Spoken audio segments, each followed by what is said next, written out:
Hello everybody and welcome.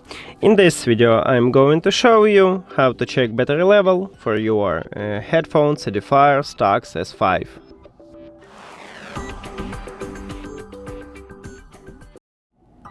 And on iOS we have two options how to check it. The first one, we can create a widget, and to do this you need to press and hold at empty space, then click Edit or Plus at the left top, and Add Widget. Right here you need to scroll down and find batteries. Right here we have it. You can also use a search and you can write batteries here, and then we need to tap at this line.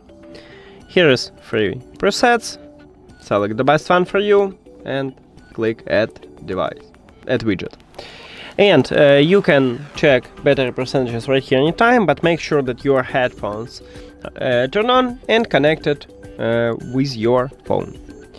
The second option is to use an application, and you need to open EDIFIER CONNECTS app, and of course you need to add your headphones in the application. And if you did it, right here we have battery percentages.